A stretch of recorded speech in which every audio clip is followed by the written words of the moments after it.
Back in my college days, life was all about simple joys, strumming a guitar, humming folk songs, and losing track of time in lively conversations with friends. As a student at the Art Institute, I, Steve, poured my heart into oil painting. My girlfriend, Catherine, a vibrant artist with her signature floral blouses and bell-bottom jeans, exuded a confidence that lit up the room. Her paintings stood out, hinting at a promising future in the art world. Meanwhile, I was just an average student, often the butt of jokes. "You two are like chalk and cheese," my peers would tease, yet Catherine always defended me. "Steve is who I've chosen, no matter what anyone says," she declared. Her words brought me equal parts embarrassment and joy. "You know, Steve, you have a charm only I can see," she'd tease, pointing to the mole on my ear. "It's sexy, you know," she'd laugh, her humor infectious. By the end of the year, while everyone was job hunting, Catherine announced, "I've secured a spot for my paintings at a gallery. The owner really likes my work." Her determination inspired me. Motivated by her success, I resolved to pursue art full-time. "Your sunsets have a unique allure," she encouraged. Together, we dreamed of hosting our own exhibition, a humble space to showcase our best work and shared journey. After graduation, Catherine and I lived together for 3 years before getting married. We were a team chasing the same dream. While I juggled part-time jobs to support myself, she focused on promoting her art, her career steadily gaining traction. But as her star rose, I began to doubt myself. My paintings lacked commercial appeal, dealers said. Rejection became a familiar companion, and I couldn't shake the feeling that I was falling behind. One evening, overwhelmed by self-doubt, I confessed, "Catherine, I'm thinking about getting a regular job." She paused, then replied calmly, "If that's what you want, I understand." Her nonchalance stung. "You're just looking down on me because you're successful." I snapped.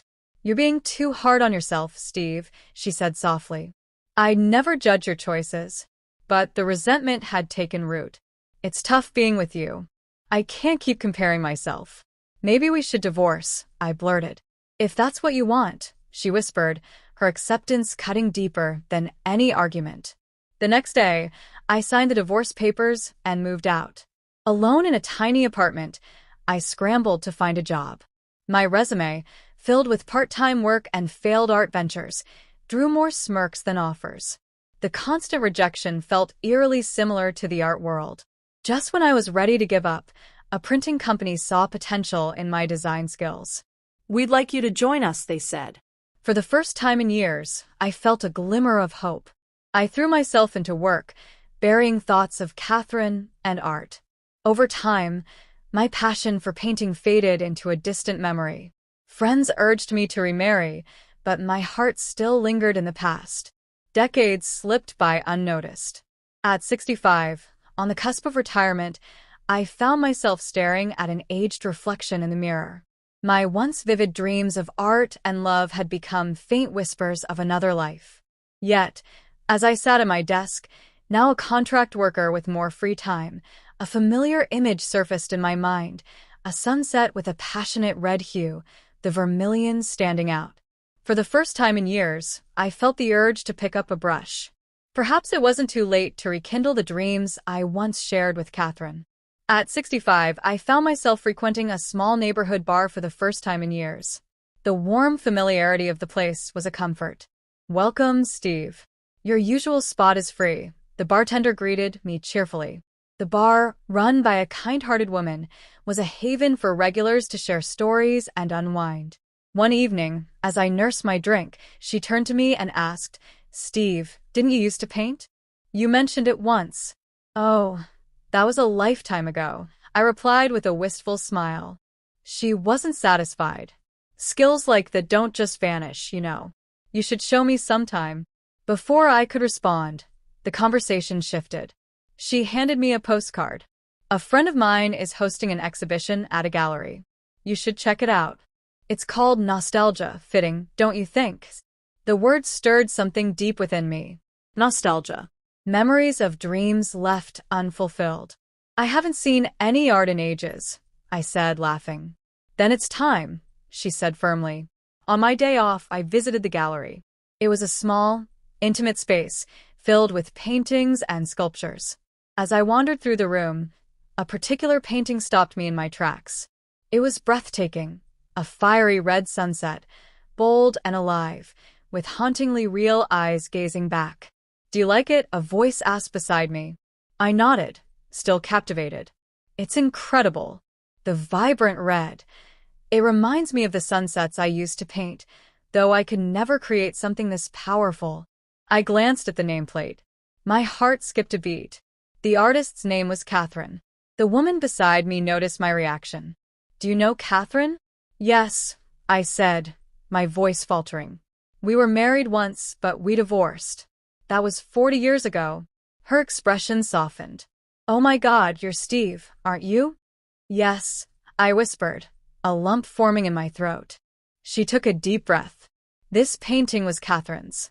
She passed away from cancer in her 30s. This exhibition is in her memory.